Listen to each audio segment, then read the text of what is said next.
we're almost on episode 246, guys. Um, before you go, TK, uh, you know, if you could think off the top of your head right now, a player prop, which is one player that you expect to stand out this Sunday. In the NFL, right? Yes. Um, Let me actually think. Perhaps like over on catches, over on receiving yards, under on passing Okay, you know touchdowns. what? All right, here's one. Here's one. Give me Philip Rivers over 200 passing yards. I know What's he only had what's 130. the obsession?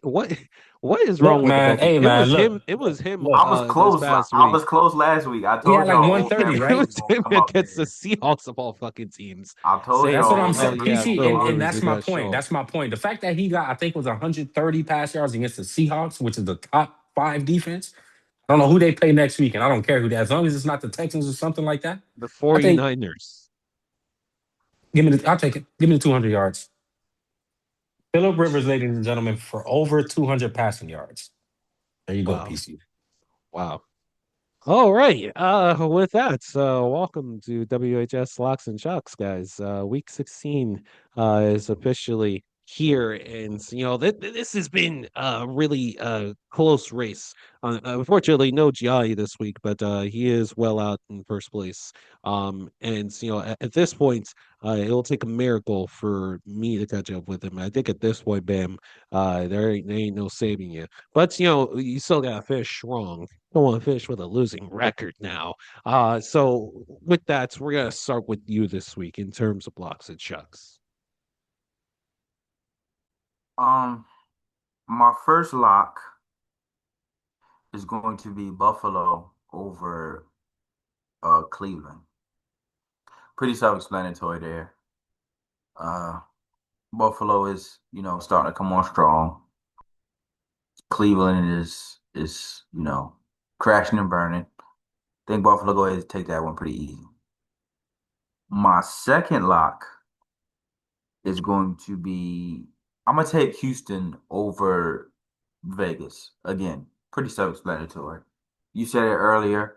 When you play Vegas as a team this year, you're going to look optimal. So I think that Houston looks optimal against this Vegas team. My shock, I'm going to take us over New England. I know that we are favored by 2.5, but again, we are 7-7. New England is 11-3. I think this is our statement win. If we're going to make a statement anytime, it's going to be now.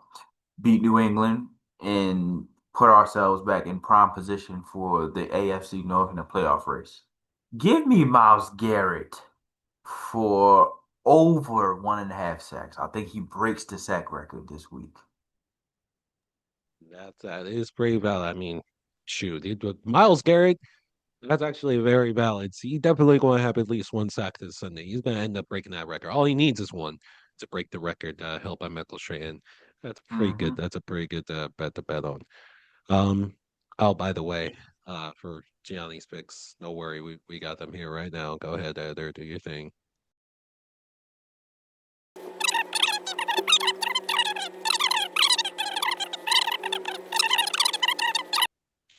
Okay, sweet. So for my first lock of the week, let's talk about the big elephant in the room.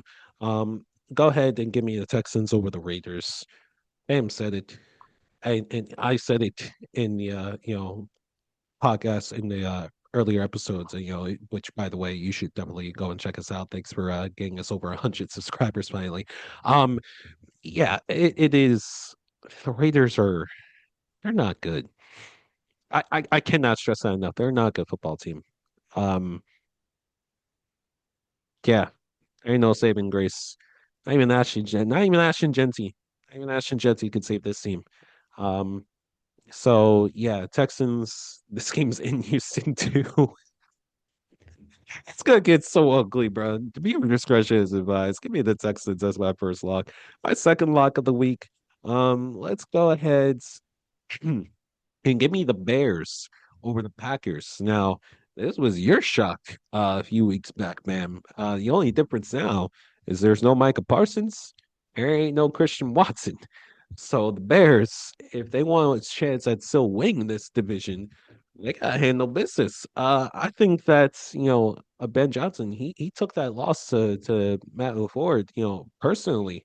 That handshake that they gave, just a little over a week ago. It was very quick. It was very sudden. It looked like he didn't even want to shake hands after the game. He took it personally. So I expect the Bears as a whole to take it personally. So I fully expect the Bears to just run rampant over this Packers defense, who are not going to have their best pass excuse me rush defender. And as a result, Caleb Williams don't have to do much. But if DeAndre Swift runs the way that he ran against the Browns, against the Packers, and you add in Kyle Monangai as well, yeah, give me the Bears. That's my second lock of the week. They need to win this. And for my shock of the week, let's go ahead. Oh man, you really you really put me in a troubled position here, Bam. Because part of me really wanted to go with the Patriots, right? Makes sense. You know, the Ravens, they haven't exactly risen to the occasion a lot this year. But boy, fuck it.